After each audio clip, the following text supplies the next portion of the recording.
মুসলমানদের ব্যবসা করা ছাড়া কোনো রাস্তা নাই। ঔপনিবেশিক শাসন আমলে, ইউরোপীয় ঔপনিবেশিক শাসন আমলে মুসলমানদেরকে চাকরি করা শেখানো হয়েছে। জাতিগতভাবে মুসলমানেরা চাকুরিজীবী ছিল না।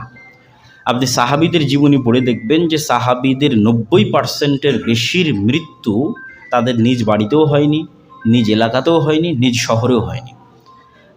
কেন? এরা যাযাবর মরুবিদুইন, ব্যবসা এবং দাওয়াত এই দুটো ছিল কানেক্টেড। যতদূর পর্যন্ত ইসলামের সাম্রাজ্য পৌঁছেছে ততদূর পর্যন্ত এদের ব্যবসায়িক ট্যুর এবং দাওয়াত, এবং যতদূর পর্যন্ত ইসলামের দাওয়াত গেছে তার একটা বড় মাধ্যম ছিল মুসলিম ব্যবসায়ীদের সততা এবং আমানতদারিতা। সেটা ভারতের কেরালা হোক, সেটা বাংলাদেশের চিটাগাং হোক, সেটা ইন্দোনেশিয়া, মালয়েশিয়া, ব্রুনাই হোক, যতদূর পর্যন্ত ইসলামের দাওয়াত গেছে তার একটা বড় রাস্তা ছিল বিজনেস রুট, মুসলিম ব্যবসায়ীদের সততা এবং আমানতদারিতা। ইউরোপীয় উপনিবেশের পরেই মুসলমানেরা প্রথম শিখল চাকরিজীবী হওয়া, ব্যবসা না করা। অথচ মুসলমানদের মূল কাজ ছিল ব্যবসা করা এবং নির্ধারিত কোনো দেশ এবং নির্ধারিত কোনো রাষ্ট্র, নির্ধারিত কোনো কাজের মুখাপেক্ষী না থাকা।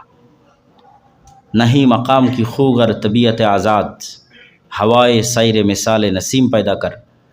কি মুসলমানদের স্বভাব ছিল যে তারা নির্দিষ্ট কোনো কাজ আর নির্দিষ্ট কোনো দেশ, নির্দিষ্ট কোনো এলাকার মুখাপেক্ষী ছিল না। তারা ছিল সকালবেলার প্রবাহিত বাতাসের মতো, যার কোনো বর্ডার নাই, সীমানা নাই, এবং প্রত্যেক দিন তাদের সকাল সন্ধ্যা পরিবর্তন হতো। জিন্দা কওমকা এহি হে আলামাত, এই জীবিত কওমের এটাই চিহ্ন যে তাদের সকাল সন্ধ্যা প্রতিদিন পরিবর্তন হয়। আর মৃত কওমের এটাই চিহ্ন যে তাদের সকাল সন্ধ্যা একই থাকে। তাহলে যখন আমি চাকুরিজীবী তখন প্রতিদিন আমার অফিস টাইম সেট সেম, এবং আমি সেম টাইমে অফিস যাচ্ছি, সেম টাইমে অফিস থেকে আসতেছি। তাহলে আমার সকাল এবং সন্ধ্যা একই রকম। তো আল্লামা ইকবাল বলছেন মুসলমানদের কোনোদিন সকাল সন্ধ্যা একই রকম ছিল না, প্রতিদিন সকাল সন্ধ্যা পরিবর্তন হতো।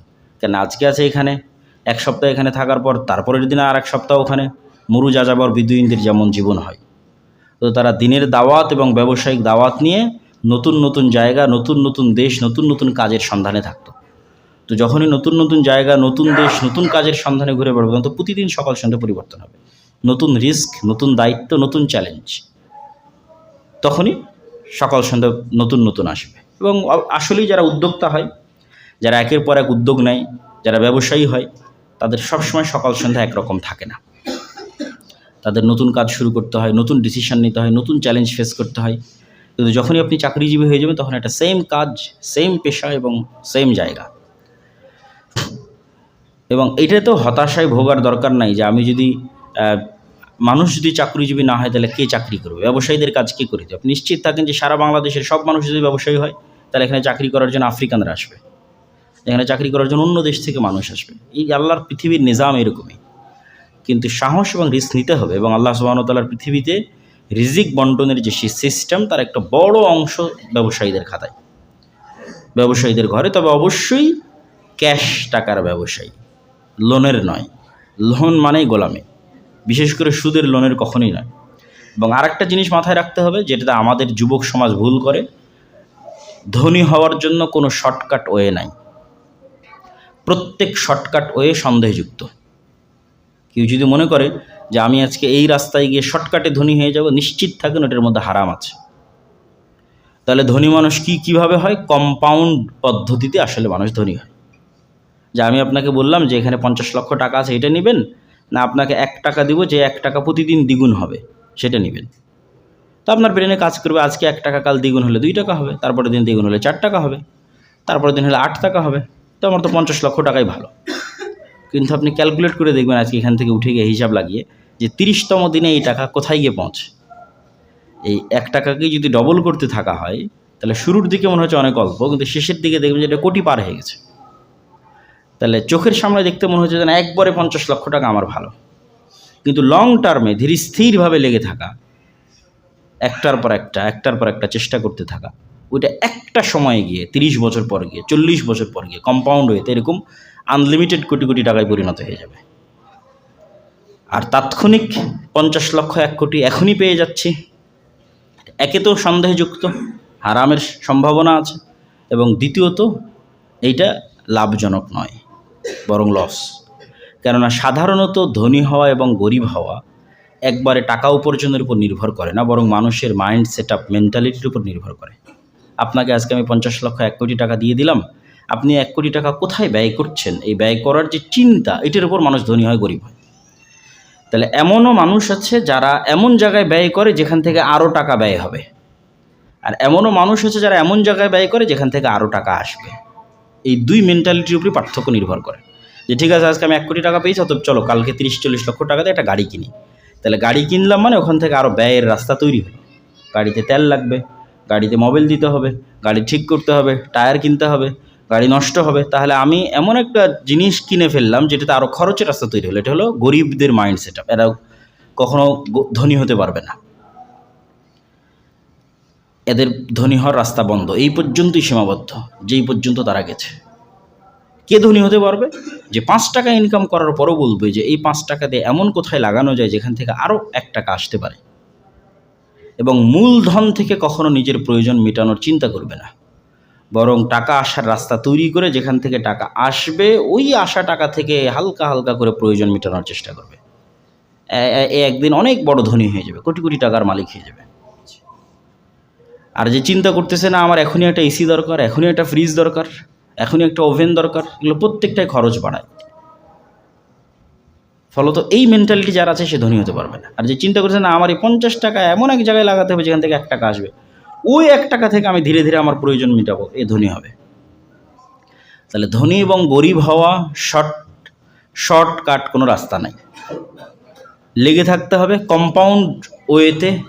একটা সময় গিয়ে অনেক টাকার মানুষ মালিক হবে, এবং লোন বা সুদি লোনের ধারে কাছে যাওয়া যাবে না। রাসূলুল্লাহ সাল্লাল্লাহু আলাইহি ওয়াসাল্লাম একটা হাদিসে স্পষ্টভাবে বলেছেন যে ইন্নার রাজুলা ইদা গারিমা হাদ্দাসা ফাকাযাবা ওয়া ওয়াআদা ফাআখলাফা।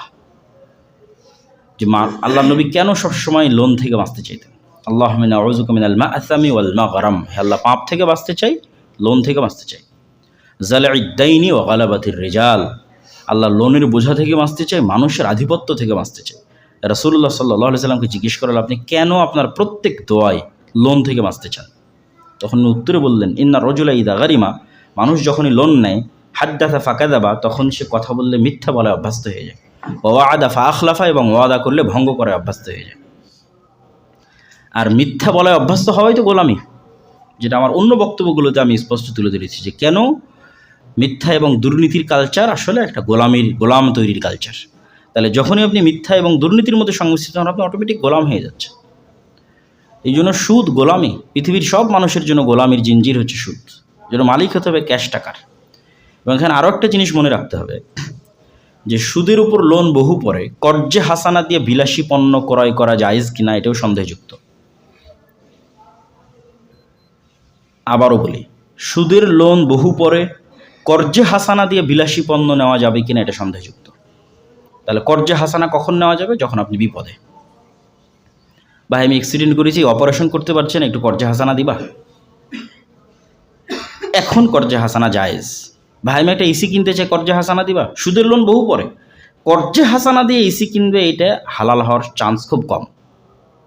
এটা ইসলামের মূলনীতির বিরুদ্ধে, ইসলামের যে বেসিক মূলনীতি আল্লাহ সুবহানাহু ওয়া তাআলা তৈরি করেছেন সেটার বিরুদ্ধে।